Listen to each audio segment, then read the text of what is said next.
성경 말씀 창세기 9장입니다.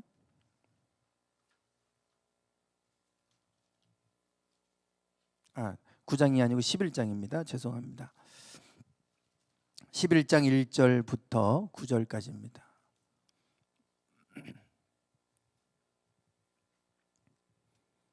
창세기 11장 1절부터 9절까지입니다. 교독하시겠습니다. 온 땅의 언어가 하나요 말이 하나였더라. 이에 그들이 동방으로 옮기다가 시날 평지를 만나 거기 거류하며 서로 말하되 자 벽돌을 만들어 견고히 굽자 하고 이에 벽돌로 돌을 대신하며 역청으로 진흙을 대신하고 또 말하되 자 성읍과 탑을 건설하여 그 탑 꼭대기를 하늘에 닿게 하여 우리 이름을 내고 온 지면에 흩어짐을 면하자 하였더니 여호와께서 사람들이 건설하는 그 성읍과 탑을 보려고 내려오셨더라. 여호와께서 이르시되 이 무리가 한 족속이요 언어도 하나이므로 이같이 시작하였으니 이후로는 그 하고자 하는 일을 막을 수 없으리로다. 자 우리가 내려가서 거기서 그들의 언어를 혼잡하게 하여 그들이 서로 알아듣지 못하게 하자 하시고 여호와께서 거기서 그들을 온 지면에 흩으셨으므로 그들이 그 도시를 건설하기를 그쳤더라. 함께 읽겠습니다. 그러므로 그 이름을 바벨이라 하니 이는 여호와께서 거기서 온 땅의 언어를 혼잡하게 하셨음이니라. 여호와께서 거기서 그들을 온 지면에 흩으셨더라. 아멘.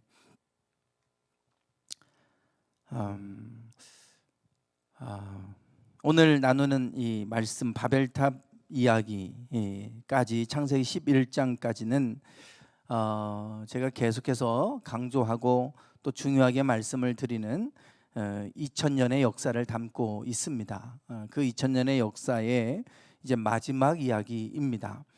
하나님이 천지를 창조하셨을 때 말씀으로 창조하시죠. 창조하시기 전에는 무질서 속에 혼돈 속에 있었습니다. 말씀으로 명령하셨을 때 그 안에 질서들이 이제 만들어지기 시작합니다. 그 질서들이 만들어졌고 그로 인해서 온 우주 만물이 이제 물질과 더불어서 온 우주 만물이 이제 만들어지게 되죠. 창조되게 됩니다. 그랬을 때 하나님은 이 온 우주 만물을 보시면서 하나님 보시기에 심히 좋았다 이렇게 말씀을 하고 있습니다. 좋았다는 말은 토부 선하다 이런 뜻을 가지고 있는 단어입니다. 선하다, 좋다 다 같은 뜻입니다. 우리가 선한 것이 좋은 것이죠.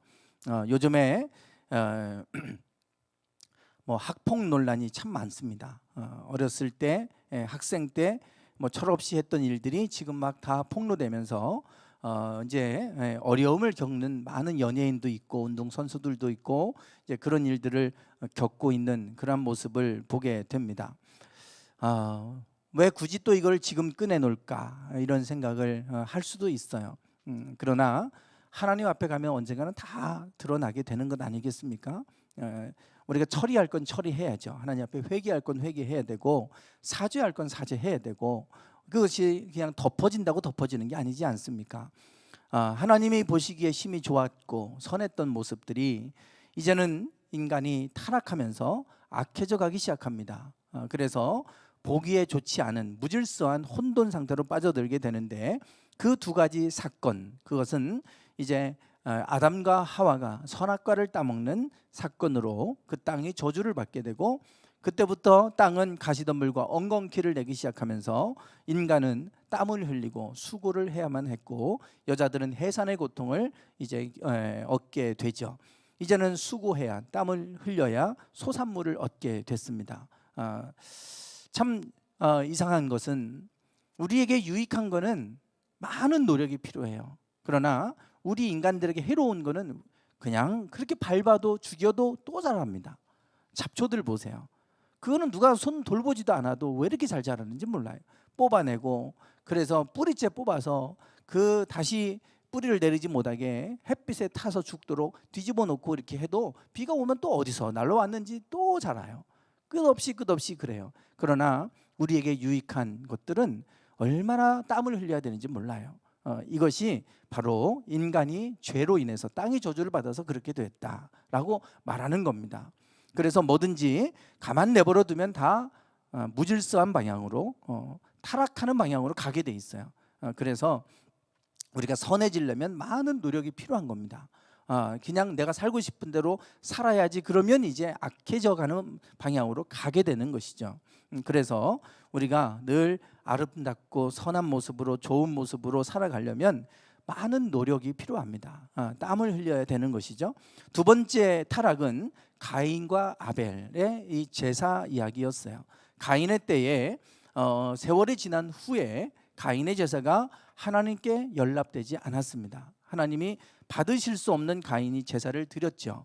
그래서 그로 인해서 이제 아벨을 쳐서 죽이는 시기해가지고 동생을 쳐서 죽이는 일이 있었고, 그로 인해서 땅이 또 저주를 받아서 더 이상 효력을 주지 않아요. 아무리 수고해도 이제는 효력을 발휘하지 않습니다.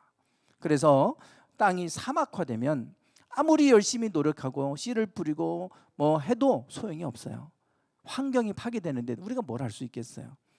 텍사스처럼 갑자기 이렇게 한파가 와버리면 우리가 뭘 할 수 있겠습니까? 아무리 노력하고 아무리 수고해도 할 수 없어요. 그때는. 그러면 고통이 오는 것 아니겠습니까? 바로 이 두 가지의 타락으로 인해서 결국은 이 세상은 이제 홍수 심판으로 심판받을 상황까지 가게 되는 것이죠. 하나는 하나님의 말씀에 먹지 말라고 했던 이 선악과를 먹는 불순종이 있었고요. 또 하나는 하나님 앞에 드리는 예배가 무너져가는 이러한 것이 그 타락의 그 뿌리 근본에 있었습니다. 이 두 가지 사건을 성경은 우리에게 말씀해 주고 있어요. 그래서 하나는 하나님의 말씀 안에 있을 때 질서가 유지되는 것이고, 또 하나는 예배, 제사를 통해서 우리가 하나님 앞에 나아갈 수 있게 됩니다.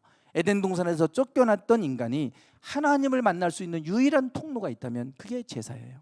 예배입니다. 그러니 이 예배가 얼마나 중요한 것입니까? 그래서 이 두 가지를 우리에게 주셨는데, 이 두 가지가 무너지니까 결국은 타락하고 인간이 홍수 심판으로 심판받을 수밖에 없는 상황에 이르게 된 것이죠. 우리가 지난주에 홍수 심판에 관한 이야기를 나눴습니다. 지난주에 컴퓨터에 문제가 좀 생겨서 그래서 이제 영상을 송출하지 못했습니다. 죄송합니다. 지난주 못 들으신 분을 위해서 지난주 홍수 심판과 관련된 이야기를 간략하게 말씀을 나누고 오늘 바벨탑 이야기를 좀 하도록 하겠습니다. 네, 홍수 심판 이야기인데요.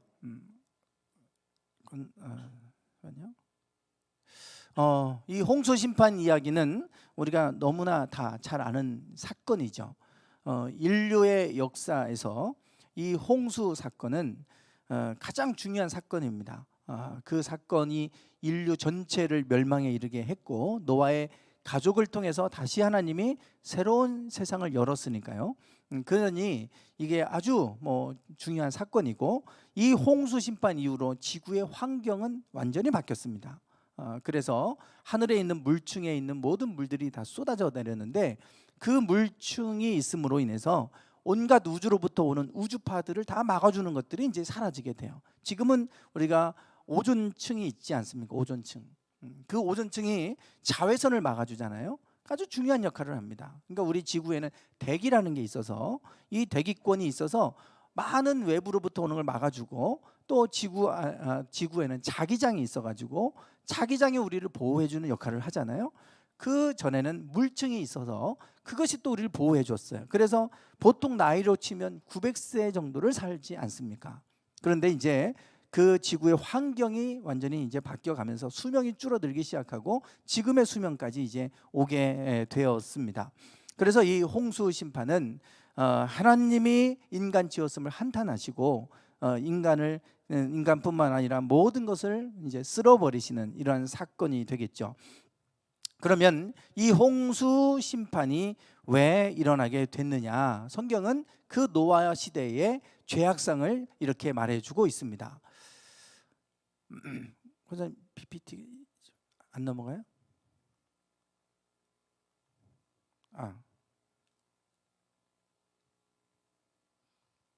됐네요. 네.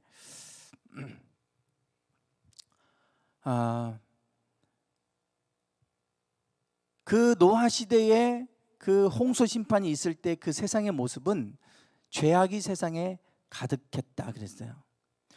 세상에 죄악으로 가득 찼고 오죽하면 그들이 생각하고 계획하는 모든 것이 항상 악했다 그랬어요. 모든 게 항상 악할 뿐임을 보시고 인간 지었음을 한탄할 정도로 인간이 너무나 타락해서 악해져서 결국 인간을 심판할 수밖에 없는 이러한 상황까지 이르게 됐다라고 말씀을 하고 있습니다. 우리는 여기에서 죄악이 세상에 가득했다, 노아 시대는 죄악이 가득했다라고 이렇게 말씀을 하고 있는데, 우리는 이 표현을 좀 주목할 필요가 있습니다. 노아 시대, 노아의 홍수 심판이 있기 전부터 하나님은 이미 그들에게 심판에 대해서 에녹이라고 하는 선지자를 통해 예언하셨잖아요. 그것이 지금 저기 이제 홍수 심판이 있기 전에 에녹이 등장을 하는데요. 여기가 몇이에요? 1034. 예, 1034년. 그러니까 약 1000년 전에 에녹을 먼저 하나님 보내셔서 에녹이 예언했잖아요. 모든 사람들을 내가 심판하겠다. 그래서 65세의 아들을 낳고 이름을 무드셀라라 이렇게 지었는데, 심판을 보낸다 이런 뜻으로 무드셀라라고 이름을 줬잖아요. 무드셀라는 969세를 살았습니다. 그리고 969세를 살고 이제 그가 죽을 때에 그의 홍수 심판이 있었어요. 하나님 말씀하신 그대로 심판이 이르게 된 것입니다. 그 홍수 심판이 있기 1000년 전부터 하나님은 그들에게 심판을 얘기할 정도로 죄악이 이미 만연했다. 그러나 아직 죄가 심판이 임할 정도로 가득 차지는 않은 거예요. 1000년을 기다리셨잖아요. 그리고서 죄악이 가득해서 더 이상 인간을 이제는 어찌할 수 없는 이런 상황까지 이르게 된 것이죠. 뭐든지 이 가득 차게 되면요, 어느 지점이 가득 차게 되면 그 다음부터는 변화가 일어납니다. 가득 차면 변화가 일어나요. 그 지점을 임계점이라 그래요.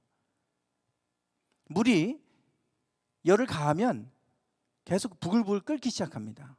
끓기 시작하다가 뭐 80도에도 끓고 90도에도 끓어요. 근데 이제 100도 가까이 오면 이제 얘가 갑자기 확 액체에서 기체로 변해 버립니다. 그 지점, 액체에서 기체로 전혀 다른 모양으로 바뀌어 버리잖아요. 요 변화가 일어나는 그 지점을 임계점이라 그래요.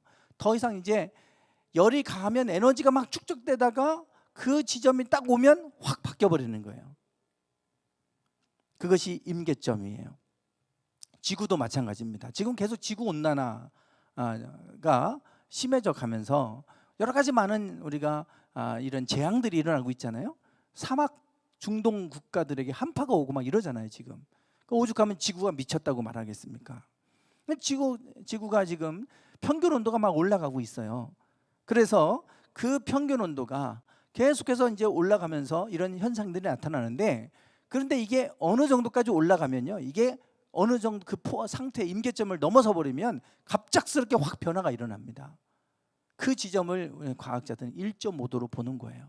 지난 주일날 제가 말씀드렸던 것처럼 1.5도.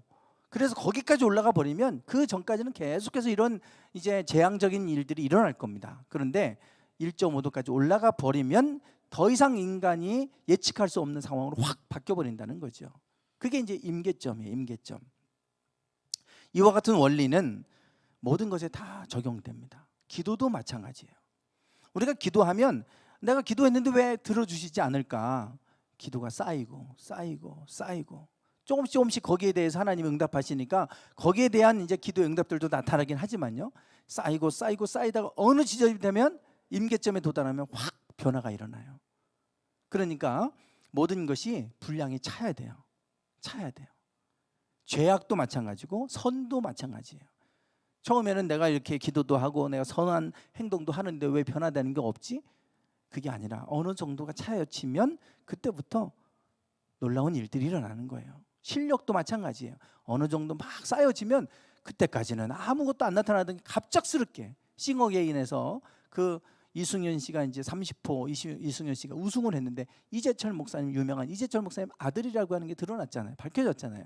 12년을 무명으로 살면서 혼자 그렇게 방구석에서 있으면서 음악하고 뭐 그 연구도 하고 실력을 키웠는데 12년 만에 싱어게인에 한번 나왔는데 이게 갑자기 이렇게 해서 지금 인기 스타가 돼버렸잖아요. 갑작스럽게 일어난 일들입니다. 그 갑자기 일어난 변화를 티핑 포인트다 이렇게도 얘기해요. 그 지점이 오면 그냥 가만히 있는 것 같다가 어느 지점에 오면 팍 뛰어버리는 거예요. 그게 티핑 포인트인데 임계점이라는 게 그런 겁니다. 우리의 모든 것들이 기도도 마찬가지고 죄도 마찬가지고 죄를 범하니까 죄를 범해도 아무것도 없어. 그러니까 또 괜찮은 줄 알고 또 죄를 범하고 하다 보면 꽉 차버리면 어느 순간에 순식간에 붕괴가 오고 몰락이 오고 이러는 거예요. 그래서 이 노아 시대도 마찬가지입니다. 1000년을 기다렸는데 죄악이 가득 차서 결국은 갑작스럽게 홍수 심판이 와서 지구 전체가 멸망당하는 이러한 모습을 보게 됩니다. 이스라엘 백성들이 하나님이 아브라함에게 나타나셔서 이스라엘 백성의 미래를 말씀을 해주셨어요. 뭐라고 말씀하시냐면 너는 반드시 알아라. 너 자손이 이방에서 객이 되어 그들을 섬길 것이다. 그리고 그들은 400년 동안 너의 자손을 괴롭힐 것이다. 이게 이제 애굽 땅에서 노예 생활하는 걸 말씀하는 거잖아요. 그러면 내가 그들이 섬기는 나라 애굽을 내가 징벌하겠다. 그 후에는 너희들이 그 땅에서 나올 때에 큰 재물을 이끌고 나오게 될 것이다. 출애굽 때 그런 일이 있었잖아요. 그러면서 뭐라고 하시냐면 다음에 이렇게 말씀합니다. 너는 장수하다가 평안히 조상에게로 돌아가 장사될 것이요 내 자손은 4대 만에 이 땅으로 돌아오리니 이는 아모리 족속의 죄악이 아직 어떻게 했습니까? 가득 차지 않았다 그랬어요. 왜 400년이냐? 아모리 족속을 하나님께서 몰아내고 그 땅을 정복해서 가나안 땅에 들어가게 했잖아요. 출애굽해서. 그러면 사람들은 그럽니다. 아니 이스라엘 백성만 하나님의 민족이고 그러면 다른 민족은 하나님의 다 피조물인데 거기는 하나님 백성 아니냐? 하나님 편애하시는 거 아니냐? 이런 얘기해요. 다 온 인류가 하나님의 백성이죠. 하나님 형상을 따라 지어진 존재들이니까. 이스라엘만 선민이 아니라 모든 백성들이 하나님의 백성이잖아요. 그런데 왜 아모리 족속을 다 죽여버리고 이스라엘 백성을 들어가게 하고 그러면 하나님은 편애하는 하나님 아니냐? 이렇게 얘기합니다. 그게 아니고 그들의 죄악이 너무 가득 차서 그들이 심판을 받은 거예요. 아무 죄도 없이 잘못도 없이 잘 살고 있는데 갑자기 이스라엘 민족을 보내셔서 하나님이 그들을 다 죽여버리고 그 땅을 주시는 게 아닙니다. 그들이 죄가 이미 가나안 땅에 가득 차 있었어요. 소돔과 고모라 그걸 보여주잖아요. 가득 차 있었고 그랬는데 하나님께서 참으시는 거예요. 그러다가 그들이 출애굽할 때 430년 만에 출애굽하는데 그 기간 동안에 아모리 족속의 죄가 가득 차서 그 땅에 그들을 토해낼 정도로 그렇게 죄악이 가득 차 있었죠. 그래서 그 땅에 심판이 있었고 하나님은 그 땅을 심판하면서 이스라엘 백성을 그 땅으로 이제 들여보내고 너희는 절대 그들처럼 그들의 풍습을 따라 살면 안 된다. 이렇게 말씀을 하신 것입니다. 그래서 뭐든지 가득 차게 되면 이제 하나님의 심판이 어느 순간에 찼때 일어나는 모습을 보게 되는데요. 왜 이렇게 죄가 가득 차게 됐느냐? 우리가 지난주에 하나님의 아들들과 사람의 딸들에 대한 얘기를 했어요. 하나님의 아들들이 사람의 딸들의 아름다움을 보고 그 모든 여자를 자기 아내로 삼았다. 그리고 나서 그들이 육신이 되었다. 이 말씀을 우리가 나눴는데 하나님의 아들들은 천사들을 얘기하는 게 아니고 하나님의 여호와의 이름을 불렀던 셋의 자손들이라고 했죠. 그리고 사람의 딸들은 가인의 자손들, 가인의 자손들의 여인들, 하나님을 대적했고 하나님을 믿지 않았던, 하나님을 찾지도 않았던 그 가문의 여인들과 섞이면서 그러면서 셋의 족보가 다 하나님을 떠나버리는, 그 결국은 마지막 때에는 심판 때는 노아 가족만 남을 정도로 이런 일이 있었잖아요. 결국 하나님의 아들들, 뭐 가인의 자손들이야 원래 악하고 타락해서 뭐 그렇다고 해요. 셋의 자손들까지도 하나님의 이름을 부르고 했던 그들까지도 뒤섞여서 그렇게 됐을 때 결국은 세상은 죄악으로 가득 찰 수밖에 없었다. 이 말씀을 했어요. 그래서 소돔과 고모라 성에 의인 10명이 없어서 망하잖아요. 중요한 거는 의인 10명입니다. 그 세상을 지탱하게 하는 거는 다 대다수가 아니라 소수예요, 소수. 그들 때문에라도 하나님은 그들을 통해서 빛과 소금의 역할을 감당하게 해서 그들을 통해서 그래도 세상이 정화되게 하시고 하는 겁니다. 기억나시죠? 예, 유행이 지금 바뀌고 있다고 그러잖아요. 슬림핏에서 지금 통넓은 바지, 뭐 통넓은 양복도 뭐 상의도 다 이렇게 크게 입고 막 바지도 헐렁헐렁하게 크게 입고 다니고 이런 유행으로 이제 바뀌어가고 있다는데, 처음에는 새로운 나는 유행을 따라 살고 싶지 않아. 그래서 자기만의 독특한 개성 있는 옷을 입고 그런 패션을 가지고 살아가는 사람들이 있어요. 그런데 그게 유행이 안 되는 이유는 최소한 그게 유행하려면 13.4%는 돼야 된다라고 하는 게 통계적으로 나온 거예요. 유행뿐만 아니라 모든 것에는 저런 원리가 있다, 원칙이 있다. 그래서 13.4%를 얘기합니다. 상전이가 일어나려면 저 정도가 일어나야 된다는 거예요. 그러니까 대략 한 10% 정도만 그 사람들이 저 옷 괜찮네, 그리고 헐렁헐렁하게 입고 다니는 사람들이 10%만 넘어서면 그게 이제 유행으로 확 간다는 겁니다. 그러니까 뭐 유행이 되려면 70% 정도 다 입어야 유행할 것 같잖아요. 그게 아니라 10% 넘어가기 시작하면 이제 유행으로 확 이제 분위기가 바뀌는 거예요. 그러니까 10% 정도, 뭐 우리가 볼 땐 적은 인원 같은데 그게 세상을 바꿀 수 있는 힘이 된다는 겁니다. 의인 10명이 그런 것이고, 그래서 오늘 우리에게 하나님은 지금도 타락한 사람들이 아니라 여전히 하나님을 신뢰하고 여전히 믿음으로 살아가는 그 소수의 사람들, 아브라함과 같은 한 사람을 통해서도 일하시는 하나님, 오늘 우리가 마지막 때까지 내가 마지막 때 믿음을 보겠느냐 그러시는데, 그까지 우리가 믿음으로 하나님이 경외하는, 하나님이 기뻐하시는 예배자로 우리가 세워져 있으면 그들을 통해서 하나님은 여전히 일하시는 하나님인 줄 믿습니다. 우리가 그 13.4% 되기 원합니다. 교회 안에도 저런 분들이 13.4%가 있으면요, 은혜 아래 있는 분들이 있으면 그분들 때문에 교회가 무너지지 않는 거예요. 여러분이 있는 곳에서 13.4%만 그런 사람들이 있으면 그곳을 지탱하게 돼요. 그 분위기를 바꾸는 힘이 13.4%예요.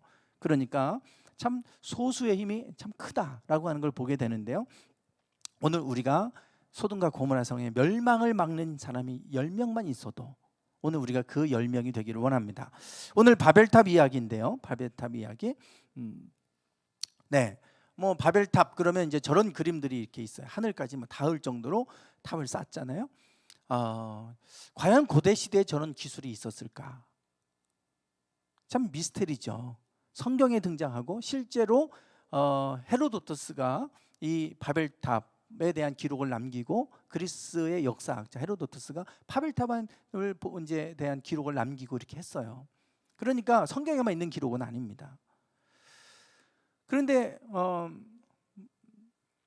이집트의 피라미드를 한번 보세요. 저는 직접 이집트를 못 가봐서 직접 보지는 못했지만 거기에 이제 뭐 사진을 통해서 우리 다 알잖아요. 쿠프 왕의 피라미드가 뭐 150 몇 미터래요. 엄청나게 가장 크고 이제 높은 피라미드인데 뭐 거의 바벨탑하고 거의 비슷한 시기 같아요. 그것도 미스테리잖아요. 그리고 뭐 과학자들 하는 얘기 보니까요, 지금 현대 기술로도 지금 그 피라미드처럼 뭐 각도하고 위도 뭐하고 뭐 맞추는 게 있는데, 그거를 그 정도 오차가 날 정도로 우리 현대 기술로도 하기 어렵대요. 근데 그 시대에 벌써 그걸 만들어 놓은 거예요. 기원전 2500년 홍수 바로 이후 직후의 이 이야기입니다. 그러니까 바벨탑 사건하고 뭐 시대하고 거의 비슷한 거예요. 그러니 참 인간이라고 하는 게 대단하죠. 저런 기술을 그때도 고대 시대에도 저런 가지고 있었으니까요. 어쨌든 이 바벨탑을 이제 우리는 알아요. 바벨탑 이야기를 우리 그리스도인들뿐만 아니라 넌 크리스찬들도 바벨탑 이야기에 대해서는 우리가 그냥 잘 아는 이야기입니다.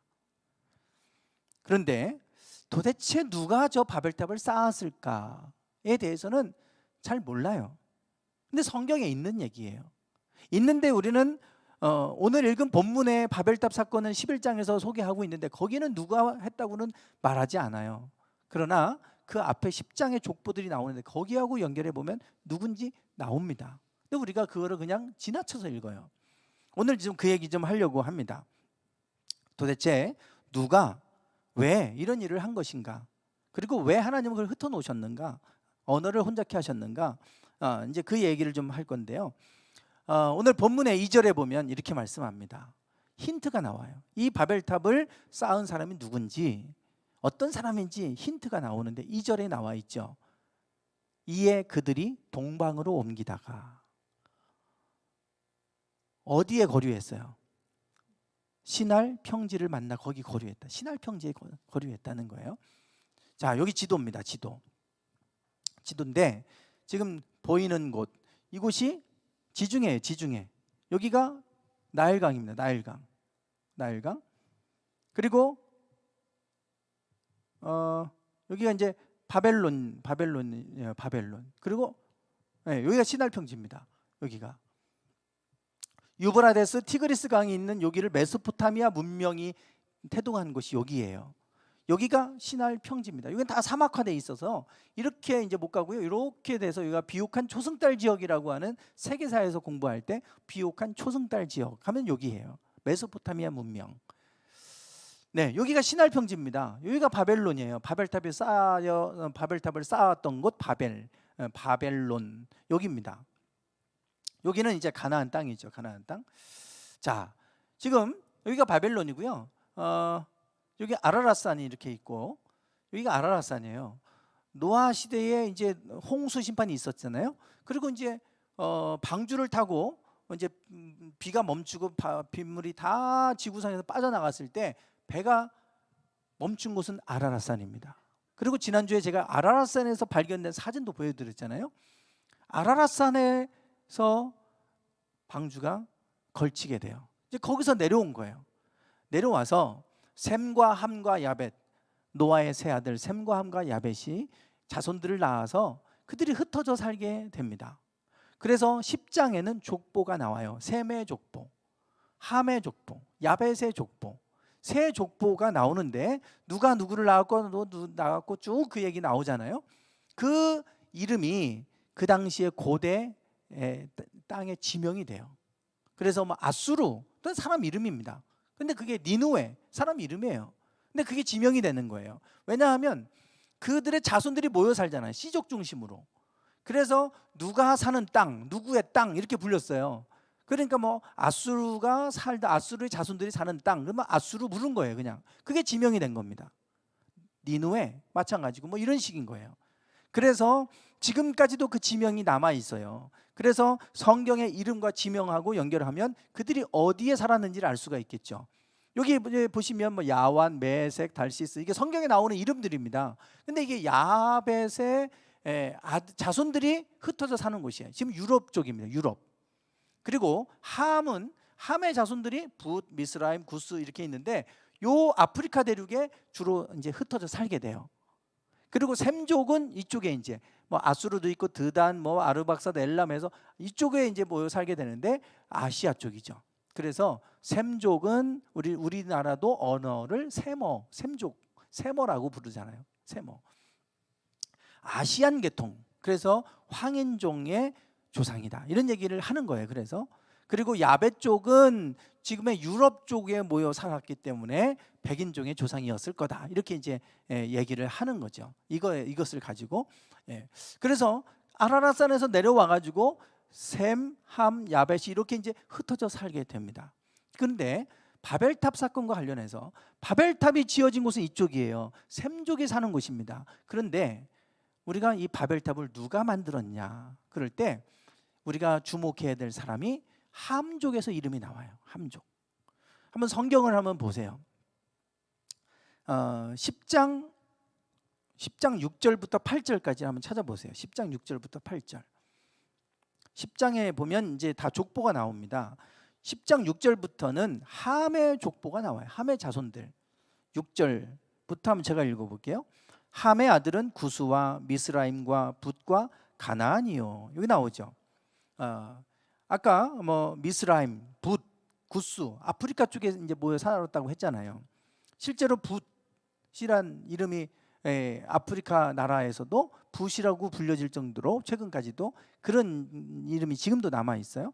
그리고 구스, 이게 에디오피아예요. 에디오피아.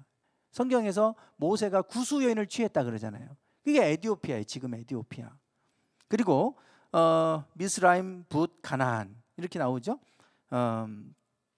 그리고 구스의 아들, 이제 함의 첫째 아들이 구스였는데 구스의 아들들은 스바, 하윌라, 삽다, 라마, 삽드가 또 라마의 아들은 스바와 드단이었다. 그래요. 그리고 구스가 또 누구를 낳았습니까? 니무롯을 낳았다 그랬어요. 네, 니무롯을 낳았어요. 니무롯. 구스가 또 다른 아들을 낳았는데 니무롯을 낳았는데 그는 세상에 뭐였어요? 첫 번째 용사였다 그랬어요. 첫 용사였다. 여기에서 우리가 니무롯을 성경은 지금 이 사람을 첫 번째 세상의 첫 용사였다. 이 얘기는 첫 번째로 시족으로 모여 살고 있던 그 시대에 그 시족들을 정복하면서 하나의 나라를 이루는 이러한 이제 그러한 이제 용사, 그러한 사람을 이었기 때문에 니무롯이라고 이제 소개를 하고 있는 겁니다. 니무롯. 이 사람이 이제 바벨탑을 쌓는 주인이에요. 주인공이에요. 주인공. 바벨탑. 그리고 그 지역은 이라크에 있습니다. 이라크의 신화에 님누 신이 있어요. 님누. 그게 니무롯이에요. 니무롯. 이라크를 만든 사람이 님누의 신이에요. 님누 신. 그래서 이 님누가 니무롯을 얘기합니다. 성경에서 니무롯이에요. 그 니무롯이 여기에 소개가 되는데 그 다음을 보세요. 9절에 보면 뭐라고 하냐면 그가 여호와 앞에서 용감한 사냥꾼이었다. 용감하다고 하는 건 그냥 용감한 게 아니고요. 강력한 이런 뜻이에요. 깃보르.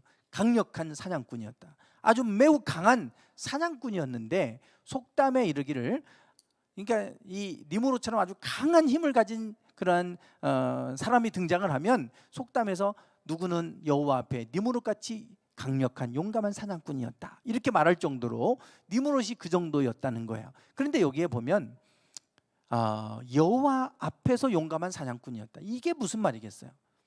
여호와 앞에서 용감한 사냥꾼이었다. 이게 좋은 말처럼 보이지만 앞에서라고 번역을 했는데 이 앞에서라고 하는 히브리어를 제가 찾아보니까 이게 파님이라고 하는 히브리어입니다. 얼굴이에요. 얼굴. 즉 이 파님이란 단어가 어떤 의미로 쓰이냐면 하나님의 얼굴을 내가 배움나이다. 그럴 때도 파님을 쓰고요. 그리고 혐오감을 나타낼 때 그러면 내가 얼굴을 돌리잖아요. 그런 의미로도 파님을 쓰는 거예요. 여기서는 좋은 의미가 아닙니다. 하나님 앞에서 용감한 사냥꾼이었다는 것은 하나님의 얼굴을 내가 마주대어서 뻔히 바라보고 서 있는 이런 거예요. 즉 대적하는 겁니다. 대적. 감히 왕이 있으면 그 앞에 엎드리지 누가 얼굴을 빤히 쳐다보고 있습니까? 니무롯은 하나님 앞에 대적했던 첫 번째 용사였어요. 그리고 사냥꾼이었잖아요. 짐승 잡는 사냥꾼이 아니고 아까 셋의 자손 뭐 또 그리고 셈, 함, 야벳 중에 셈의 자손이 이제 뒤에 또 족보에 나오는데 에벨이라고 하는 그 거기에 이제 아브라함이 등장하는 거예요. 그 족보에서 하나님을 믿고 했던 사람들을 무참하게 죽이는 데 앞장섰던 사람이 바로 니무롯입니다. 하나님을 대적해서 하나님을 믿는 사람들을 이렇게 죽이는데 앞장섰던 사람.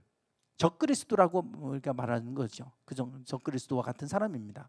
니무롯이 그런 사람인 거예요. 자, 그리고 10장 10절에서 뭐라고 얘기하냐면 니무롯을 쭉 소개했잖아요. 용감한 사냥꾼이로다. 그러면서 10절에 그의 나라는 어디예요? 시날 땅. 아까 시날 평지 있었죠. 그가 시날 땅에 그의 나라를 세웠다 그랬잖아요. 그러니까 니무롯은 지금 시날 평지에다가 땅을 자기 나라를 세웠는데 그곳이 바벨도 있고 에렉도 아까 갈레에서 시작됐다 그러잖아요. 그러니까 그 지역이 다 시날 평지라고 하는 곳에 바벨도 있는 거예요. 그곳으로 갔어요. 원래 아까 구스의 아들들은 어디 있어? 아프리카 쪽에 살아야 돼요. 지도로 한번 보시면 지금 구스가 여기입니다. 구스 에티오피아. 여기는 미스라임 그러면 이집트의 이제 조상이에요. 미스라임, 이집트, 애굽 땅에 나일강 쪽이잖아요. 그리고 요 밑에 이제 구스가 있는데 에티오피아가 요 밑에 있어요. 수단, 에티오피아 이쪽입니다. 그러니까 여기 있어요. 여기 구스가 아들들을 낳았는데 또 다른 아들 낳았는데 그게 니무롯이었다 그랬잖아요. 그러니까 여기에 살아야 돼요. 이쪽에 아프리카 대륙에. 그런데 시날 평지 여기다가 자기 나라를 세웠다고 했잖아요. 이쪽으로 이동한 거예요. 이동. 아까 11장 2절에서 이렇게 저렇게 말하잖아요. 그들이 동방으로 옮기다가 동쪽으로 옮겼다고 그랬잖아요. 그래서 시날 평지를 만나서 거기 거류했다고 그랬잖아요. 이게 니무롯인 거예요, 지금. 그래서 바벨탑을 쌓은 거는 니무롯입니다. 성경에 분명히 니무롯이라고 했고 그 사람은 하나님을 대적하여 강한 힘을 가졌던 사냥꾼 이렇게 말하는 거예요. 그러니까 거기에 샘족이 모여 살고 있던 땅을 그들이 다 죽여버리고 쫓아내고 자기네들이 나라 세운 겁니다. 그리고 그곳에다가 바벨탑을 쌓은 거예요. 그리고 하나님이 아니라 우리 이름을 내고 우리 이름을 내자. 그리고 탑을 쌓은 거죠. 하나님께서 그 모습을 보셨어요. 그 모습을 보시고 그들을 흩어버리시죠. 어떻게 흩으셨어요? 언어를 혼잡게 하셨다. 언어를 혼잡하게 했어요. 그게 바로 바벨입니다. 바벨의 뜻이에요. 하나님께서 그들의 언어를 혼잡하게 하셔서 서로 알아듣지 못하게 의사소통이 안 되게 하는 거예요. 그래서 더 이상 같이 살 수가 없는 거 의사소통이 안 되니까. 그러니까 의사소통이 되는 사람들끼리 모여서 이제 흩어지게 된 것이죠. 그래서 흩어지게 됐다. 이게 이제 바벨탑 이야기입니다. 자, 지금 저기 혼잡하게 했다고 했잖아요. 혼돈스럽게 만드셨다는 거예요. 하나님이 천지를 창조하실 때 무질서의 질서를 부여하셨는데 그런데 그들이 하나님을 대적하니까 그곳에 무질서하게 혼돈스럽게 만들어 버리셨어요. 그래서 그들이 하나 되지 못하게 만든 거예요. 그러니까 그들이 다 흩어지죠. 혼잡하게 했다. 이 단어가 발랄이라는 히브리어인데요. 여기서 바벨이라는 뜻이 온 거예요. 그래서 바벨은 혼잡하게 하다, 혼돈스럽게 만들다 이런 뜻이에요. 우리가 하나님을 대적하고 하나님을 잘 섬기지 않고 이렇게 대적하면 그곳에 혼돈스럽고 무질서한 일들이 일어나는 거예요. 그래서 함께 연합을 해야 뭔가 좀 성장도 하고 발전도 하고 이러잖아요. 하나가 안 돼요. 하나가 흩어지는. 그래서 결국 흩어져요. 그게 하나님이 이 바벨탑 사건을 통해서 하신 일입니다. 오늘 아침에도 새벽에도 우리가 신명기 말씀을 통해서 하나님 말씀하셨어요. 가나안 땅에 들어가면 너희들이 우상을 절대 섬기지 말아라. 그러면 너희들이 이 땅에서 망하게 될 것이고 내가 너희를 다 흩어놓을 것이다. 결국은 그들이 흩어졌잖아요.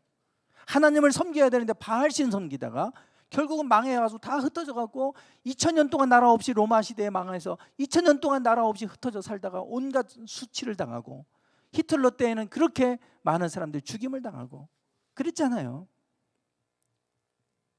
결국은 하나님을 대적하면 그렇게 된다는 거예요. 그걸 보여주신 사건이 바벨탑 사건입니다. 지금도 마찬가지입니다. 우리가 하나님을 잘 섬기면 하나님께서 그 속에서 모든 것이 다 조화롭게 하나 되게 하세요. 가정도 마찬가지고 교회도 마찬가지고 은혜가 있으면 하나가 되는 거예요. 그러나 하나님의 은혜가 없으면요 분열이 일어납니다. 서로 미워하게 되고 경쟁하게 되고 시기하게 되고 이러는 거예요. 그래서 우리가 하나님을 잘 섬기기를 원합니다. 하나님을 잘 섬기면 그러면 하나님께서 흩어지지 않게 다 하실 거예요. 근데 하나님을 대적하니까 흩어짐을 면하자. 그래서 탑을 쌓았지만 하나님 다 흩어버리시잖아요. 오늘 우리가 아무리 잘 세우려고 해도 하나님 흩어놓으시면 코로나를 통해 우리 경험하잖아요. 그렇게 해외도 마음껏 다니고 했었는데 지금 가고 싶어도 못 가고 만나고 싶어도 못 만나고 다 흩어지게 명절에 가족들 못 모이고 막 이러잖아요. 우리가 이런 일이 올 거라고 상상이나 했겠어요? 더한 일도 일어날 겁니다. 앞으로 더한 일도 일어날 거예요. 그것이 바로 바벨탑을 쌓은 하나님을 대적한 결과라는 거예요. 하나님을 우리가 잘 섬기면 하나님은 하나 되게 해서 그곳에서 장구히 살게 하시지만 하나님을 대적했을 때는 다 흩어지게, 그래서 하나 되지도 못하고 그렇게 정착해서 살지도 못하게 되어져 가는 모습을 보게 돼요. 그게 바로 바벨탑 사건이 우리에게 주는 교훈입니다. 우리가 하나님을 잘 섬기기 원합니다. 그러면 하나님이 있는 곳에서 장구하게 살아갈 수 있도록, 복되게 살아갈 수 있도록 그렇게 하나님께서 인도해 가실 줄